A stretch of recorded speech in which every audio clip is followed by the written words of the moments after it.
সদ্য সমাপ্ত Bangladesh New Zealand ODI series শেষ করলাম, যেখানে বাংলাদেশ 2-1 ম্যাচের ব্যবধানে নিউজিল্যান্ডকে হারিয়েছে এবং যেটা এক্সপেক্টেড ছিল, আমরা বারবার বলেছি এই সিরিজটা আমাদের হোয়াইট ওয়াশ করাটাই সবচেয়ে ভালো রেজাল্ট হবে।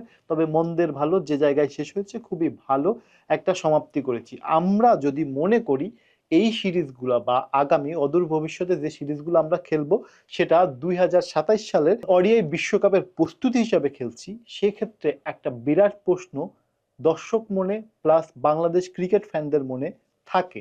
সেটা হচ্ছে, মেহেদী মিরাজকে কি আমরা আগামী বিশ্বকাপের ক্যাপ্টেন হিসাবে কল্পনা করছি কিনা, বা আমরা মেহেদী মিরাজকে আগামী বিশ্বকাপের ক্যাপ্টেন হিসাবে দেখতে চাচ্ছি কিনা। এই জায়গাটা খুব একটা জটিল কোশ্চেন, কেননা বাংলাদেশ ক্রিকেটের সবচেয়ে বড় ব্ল্যান্ডার যেগুলো হয়েছে তার মধ্যে একটা অন্যতম ব্ল্যান্ডার হয়েছে, সেটা হচ্ছে নাজমুল শান্তকে ক্যাপ্টেন্সি দিয়ে সরিয়ে দেওয়াটা।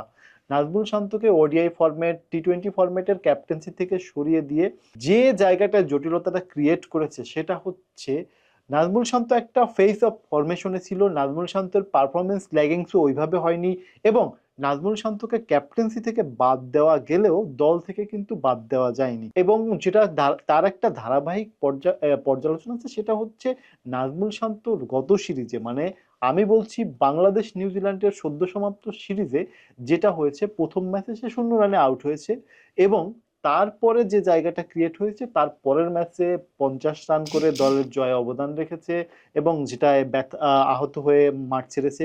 পরের ম্যাচে কিন্তু সে একটা দুর্দান্ত শতক তুলে নিয়েছে এবং তার ক্যারিয়ারের এই চতুর্থ শতকের মাধ্যমে বাংলাদেশের সিরিজ জয়টাকে সহজ করে দিয়েছে।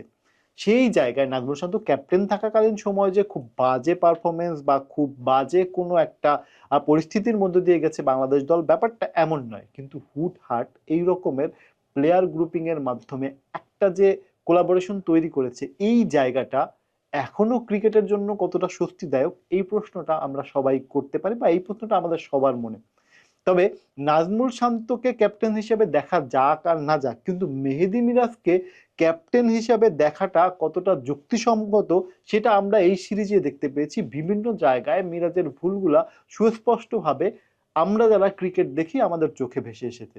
তাহলে মেহেদী মিরাজকে নিয়ে যদি বড় টিমের বিপক্ষে ফরেন প্ল্যাটফর্মে আমরা যখন ওয়ার্ল্ড কাপের মতো একটা বড় আসর খেলতে যাব, সেই জায়গায় কতটা দৃষ্টিনন্দন হবে বা বাংলাদেশের সাকসেস রেট কতটা ভালো হবে, সেটা আসলে প্রশ্ন করার জায়গা, বা সেটা আসলে এখনই বিবেচনা করতে হবে। কারণ ওয়ার্ল্ড কাপের আগে যেটা হয়, আমরা গত ওয়ার্ল্ড কাপে যেটা দেখেছি, বিশেষ করে 23-এর ওয়ার্ল্ড কাপের একবারে সম্মুখ সময় তামিম ইকবাল খান সে ক্যাপ্টেন্সি থেকে সরে গেল, সাকিব আল হাসান আন করা একটি দল নিয়ে ওয়ার্ল্ড কাপে হাজির হয়েছে এবং সেখানে যেটা হওয়ার ছিল সেটা সবচেয়ে বড় ব্যর্থতম সমসাময়িক সময়ের ওয়ার্ল্ড কাপ আমরা শেষ করেছি।